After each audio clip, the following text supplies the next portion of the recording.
Doğa Düşün TV'ye hoş geldiniz. Havalar son dönemlerde iyi gitse de bundan sonra soğuk dönemlere giriyoruz. Özellikle bahçemizdeki çiçekleri kışa hazırlamak gerekir. Bu videoda ne yapmalıyız, nelere dikkat etmeliyiz konularını göreceğiz. Konumuz olan çok fazla çiçek var, çok fazla uygulama var. Biraz uzun gibi görülebilir. Ancak bu bilgileri her yerde bulamayabilirsiniz. Sonuna kadar izlemenizi tavsiye ederim. Bu arada beğeni de yaparsanız kanalımız adına seviniriz. Prensip olarak birçok bitki kış uykusuna yatar.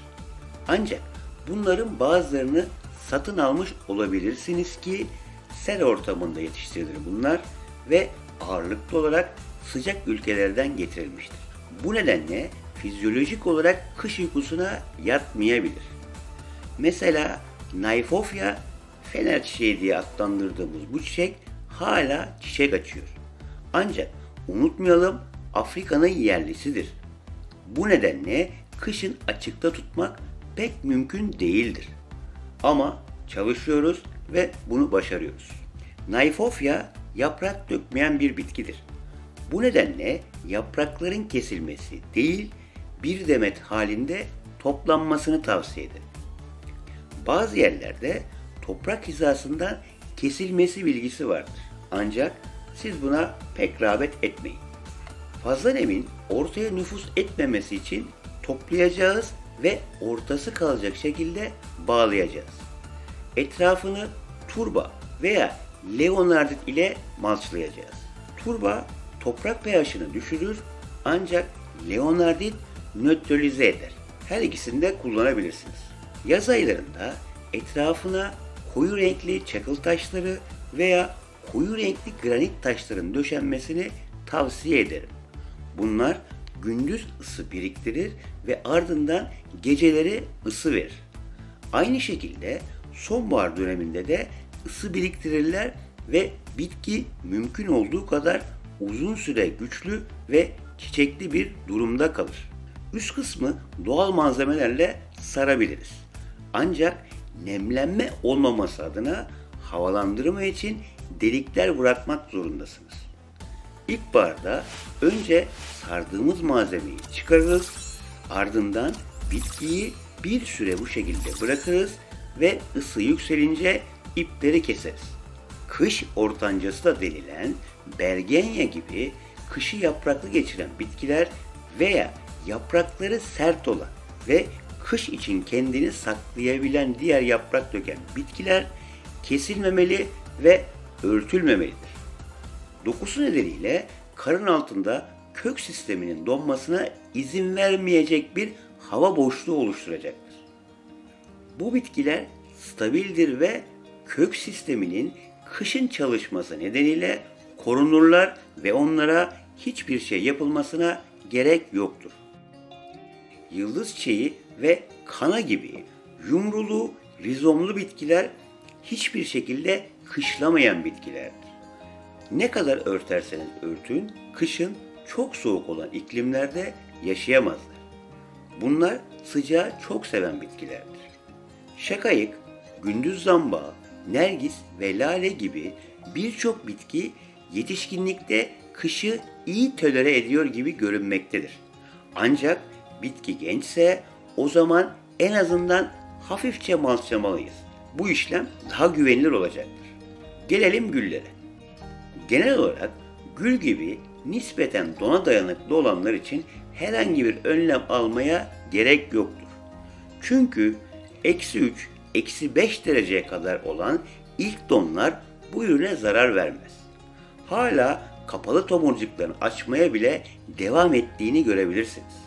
Kararlı bir şekilde devam eden donlar başladığında toprağın yüzeyi donmuş bir kabuk haline geldiğinde malçlama veya kapalı bir düzenek kurma işlemlerine geçebilirsiniz. Herkesin deneme yanılma yoluyla güller için bir tür barınak sistemini geliştirmesine gerektiğine inanıyorum. En basit barınak kuru kompost veya kuru turba sermektir. En iyisi elbette ladin dalları olan barınaktır. Bu konuda bazı çalışmalar yapılmış. Güller üstüne konulan ladin dallarının altında eksi 30 derecelik bir donda, gülün olduğu bölümde sıcaklık sadece eksi 5 derecede kalmış. Bu bir gül içinde hiç de korkutucu değil. Ladin dallarının özelliği sürekli havalandırma olması, hava durgunluğu olmaması, doğal olarak çeşitli patojenlerin birikmemesidir. Karlar erimeye başladığı zaman ladin dallarının altında sıcaklık 0 derece veya +5 ölçülmüştür. İğne yaprakların hemen hemen hepsinden böyle bir korunak düşünülebilir. Krizantemler bir Kore veya Hint krizantemi de olsa açık alanda kışı geçirmesi sadece güney bölgelerinde mümkün olabileceği için bunun dışındaki olan bölgelerde kışı açıkta geçirmesini tavsiye etmem. Krizantemler toprak seviyesine kadar kesilir ve kuru yapraklarla veya aynı gülde olduğu gibi ladin yapraklarıyla kaplanabilir. Hiçbir durumda saman gibi bir örtüyle örtülmemelidir. Çünkü fareler için tam bir cennet olur. Orada yuvalarını kurarlar ve yiyecek stokları tükendiğinde bitkilerinize zarar vermeye başlarlar. Yaban orkidesinin soğuk kışlara dayanıp dayanmadığı konusunda pek çok tartışma var. Her şey yerel koşullarda yaşamayı sever. Bu nedenle hiçbir durumda bitki artıkları kök çevresinde oluşturulacak barınağa gitmemelidir. Çünkü haşerelerden sadece kendileri etkilenmekte kalmayıp barınak altında haşerelerin ilkbaharda daha çok çoğalmasını sağlar. Burada bir temizlik yapıyoruz. Yabani otları temizliyoruz ki kışlama sürecinde çürüyebilecek bitki artıkları kalmasın. Hala yeşiller ve malçımızın altında, barınağımızın altında çürüyeceklerdir. Turba ile bir barınak yapacağız. Böyle bir katman yeter. Burada küçük bir tepe olacak.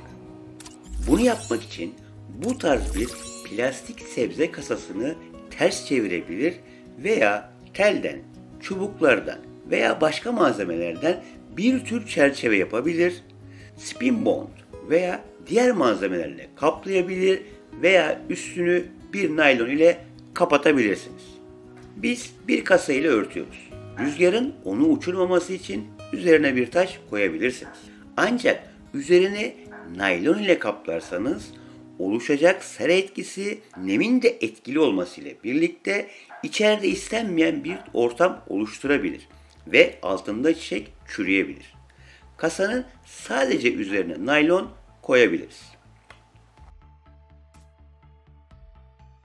Mercan çanı serin havalardan hoşlanır. Soğuklardan kolay etkilenmez. Kök çevresine biraz turba ekleyebilir veya sonbaharda besin toprağı veya en basitinden talaş yeterli olacaktır. Köküne koyacağınız kompost ilkbaharda karlar erimeye başlar başlamaz erken beslenmeye katkı sağlayacaktır. Taze toprak her zaman önceki yıllarda büyüme sürecinde bitkinin kök bölgesinde tükettiği bazı besinleri içerir. Talaş toprağın çıplak kısmının donmasını önleyecek ve çiçeğimizi gelecek yıla kadar bölmeyeceğiz ancak bu şekilde ömrünü uzatacağız. Bu kırmızı astilbeler veya başka bir ismiyle keçi sakalı artık dekoratif olmadığı için kesildi. Bu kalıntıları kaldırıyoruz. Her türlü bakteri ve mantar için fazladan besin olmasın diye köklerini tırmıklıyoruz. Onları böyle bir yükseklikte kesiyoruz. Daha yüksek bırakmanın bir anlamı yok. Çünkü zaten gelecek yıl hiçbir rol oynamayacaklar. Dolayısıyla yeni sürgünler ve yeni çiçek sapları büyüyecek. Astilbe zamanla toprak yüzeyinin üstüne çıkıntı yapmak eğilimindedir. Bu nedenle bitkinin toprak seviyesinin çok üzerine çıktığını görürsek kompost veya turba veya talaş ekleyin. Gelecek yıl talaş yabani otların aşırı büyümesine karşı koruma görevi görecek ve tabii ki astilbenin de sevdiği nemi koruyacaktır. Soğanlı çiçeklere gelirsek, Soğanlar zamanında ekildiğinde hiçbir şeyle maslamanız gerekmez. Ancak ekimlerde geç kaldıysanız ve onları donların olabileceği, mesela Kasım ayında bir yere ektiyseniz o zaman üstüne maslamak daha iyidir. Çünkü soğanlara kök salması için bir fırsat vermeniz gerekiyor. Zamanında ektiğiniz dönem için dondan önce çoktan kök salmış demektir. Tüm koruyucu tedbirleri kendince almıştır ve kendini rahatlıkla koruyabilir. Zamansız ekimde 2-3 santimetrelik bir malç tabakası yeterli olacaktır. Talaş olabilir veya kuru turba olabilir. Farkındaysanız birkaç defa talaştan bahsettiğimiz için talaş hakkında birkaç kelime söyleyelim isterseniz. Bazıları talaş kullanmanın çok kötü olduğunu, ıslandıklarını ve sonra altlarındaki her şeyin çürüdüğünü iddia eder. Talaşınız kuruysa, bir gölgelik altında bir yerde duruyorsa, malç olarak kök çevresinde serpiştirmenizde sorun olmaz. Her şey yolunda gider ve sonra yağmur yağdığında bir parça suyu emer. Ama talaş çok ince veya zaten ıslaksa malç olarak kullanıldığında yağmurla birlikte sorun oluşturmaya başlayabilir. Burada genç şakayıkları görüyorsunuz. Şakayık düşük sıcaklıklara, hatta -30 dereceye kadar donlara karşı dayanıklı olduğu için onlara hiçbir şey yapmanıza gerek yoktur. Şakayık dikimi eskiyse ve tomurcuklar neredeyse tepeye çıkmışsa o zaman kış için kompost veya turba serpebilirsiniz. Şimdi gelelim bienal çiçeklere. Bienal bitkiler dikildiği ilk yıl yeşil yapraklar dışında bir şey açmaz. Ancak ikinci yıl çiçeklenirler. Bu gruba giren çok çiçek vardır. Burada dikilenler çan çiçeği. Bu yıl sadece yaprak rozeti oluşturdular. Gelecek yıl çiçek açacaklar. Çan çiçeği dış mekan bitkisi olarak dikilirse hafif dokuda bitkiler olurken iç mekan çan çiçekleri daha sert yapraklı ve sert çiçekli olmaktadır. Bütün bienal çiçekler için kalıcı bir yere nakil çok uzun zaman önce yapılmadığında sigorta için üzerine kuru talaş çok değil 2 santimetre oluşacak şekilde serpebilirsiniz. Diğer bienallerde ise mesela Türk karanfil çeşitleri veya sakallı karanfiller gibi şiddetli donlarda biraz şaşırma eğilimi gösterir ve baharla birlikte dekoratif etkisini kaybederler. Bu nedenle karanfilin üzerini yapraklarla kaplayabilirsiniz. Üzerine büyük bir yığın yapmanıza gerek yok. Sadece üstüne serpin, yapraklar kendi kendine sıkışır ve ısınma işini yaparlar. İşte bahçemizde çiçeklerimiz için kış öncesi vazgeçilmez çalışmalarımız bunlar. Unuttuğumuz bir konu varsa yorumlarda eklerseniz seviniriz. Bir videonun da sonuna geldik. Kimsenin sizi doğal düşünmekten alıkoymasına izin vermeyin. Sağlıklı kalın, sağlıcakla kalın.